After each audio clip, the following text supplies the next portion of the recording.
Hello, people. Welcome to LACM React. My name is Michael Chrysanthou. I am a former student of LACM, currently on the faculty board here as the Career Services Manager. I'm originally from the UK, and the way I found my way to LA was because I was working for an independent record label in the UK.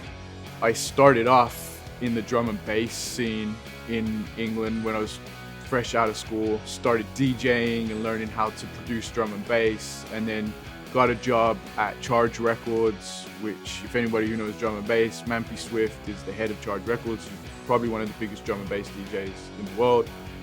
Certainly at that time was. So basically started working with him. At first I was literally just driving him to gigs every weekend, and then started getting in the studio with him, got a few credits. He was like, hey, I'm going on tour, and LA was one of the stops on the tour. Went and did the tour and fell in love with LA at the time. This was probably like 2009. And so I had always wanted to go back to school. The drum and bass industry is very niche, and I had never got a formal music education. And I just felt like there was some things that I wanted to learn that were kind of holding me back, to be honest with you. So it started me looking at schools around the world, really, but I really always remembered how much I enjoyed being in LA.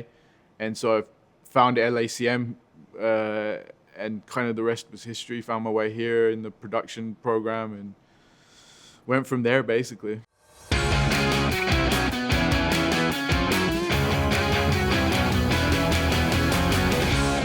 This photo shoot in LA? Yeah, this photo shoot was in LA. Yeah, so the first song that I had produced for that was non-drum and bass, actually, to be honest with you. This was like the first song that I had made while studying here. I was still a student in LACM when this photo was taken. And the first song that I had made, Blood on Her Hands, and I recorded it with a really great singer, Alex Hobbs. And we needed some photos, so we kind of went out.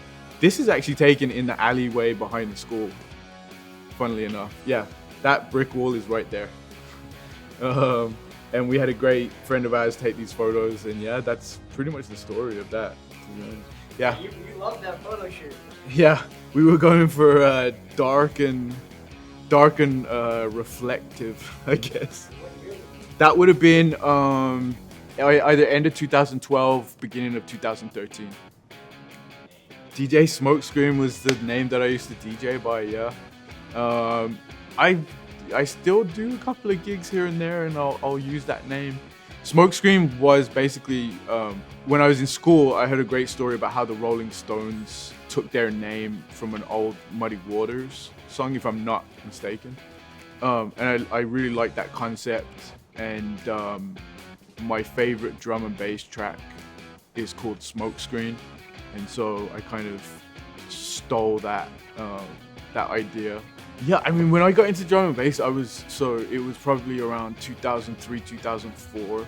If I was going to impart any information to students coming here, especially producers that want to look at making beats, going into kind of like the more electronic, as you would call it, like the EDM world, it really does do you good to learn the history of where all this came from, because at the time that I came into the industry, specifically drum and bass, and started learning about the history of house music and electronic music, it really sends you back to like the late 80s, and you learn how, out of disco came the first kind of house music, and it was super fascinating, super helpful to kind of help you understand where it all comes from. It really gives you a little bit more of a sense of what electronic music can be, as opposed to this very kind of like on the grid, built in a door kind of thing, which I feel like it might have turned into a little bit now. So we're going to move on to the second piece of media to react to. This one's a video. Oh God.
Looks like a great trailer to me. That was actually a school project while I was here. So the project was to create a trailer for a track that you had recorded. And so that was a track called Blood on Her Hands. It was kind of like a darker track. I mean, ultimately it was about a breakup, but it was written to be a little bit kind of disturbed. It had that kind of disturbed vibe. And so I wanted to kind of reflect that in the trailer. So I actually had a friend who was in school for graphic design, and so we had this idea. I asked him to do a little bit of animation and then blend the animation with the kind of the real footage that you see in there. And it was just meant to be kind of, it was a horror movie kind of trailer. So it was dramatic, and it had the dragging of the body and all of that stuff. So yeah, it was fun, but that was a school project. To be honest with you, that trailer, I kept that up because I actually did get a couple of pieces of press from that trailer. At the time, there was a couple of music blogs that kind of saw it and liked the concept, and I got a write-up, and that was great because straight out of school, you're trying to build your portfolio of press and credits and all of this sort of stuff. And so, that particular trailer, which was a school project, ended up being really useful. The one thing I've noticed is people might be a little bit shy to record and create content while they're here. Sometimes people get a little bit too precious with their content and don't ever want to release it. Any type of content that you create, even as a student, you never know where it's going to get you. And I've seen students get really good opportunities off of demos that they just were going to throw away. You think that video holds up? I don't know. Do you think it holds up 12 years later? Let us know in the comments. I think the concept is cool. I still like the concept. We're almost out of time, so we have one more thing. This is a song I didn't react to. Mm-hmm.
Another school project, and I forget the kind of the brief and like the class that it was for, but there was definitely there was some stuff that was required, and so I teamed up with my friend Alex and we wrote it together.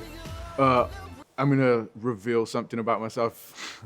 I'm a big fan of the 80s. Production wise, that was me trying a few things. The 80s is coming back.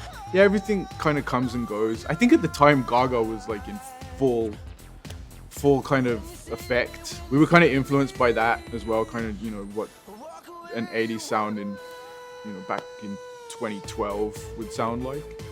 It was a fun experience. Yeah, it's the biggest piece of advice I can have for people as well is, have fun when you're in the studio and you're recording and you're writing and all of that stuff. It comes across in the music. Yeah, what was it like here, kind of walking down memory lane? I definitely there's like stuff I hear in the music that I'm like, I wouldn't do that today, or that needs to be better, but that's okay because you're supposed to get better as well. Knowing how you would do things better and improving is always, I'm always looking to know how I can do things better It was fun. It was really fun to look back at those things and listen to them again. I haven't listened to those particular two pieces in a long time, so I might go listen to them again right now.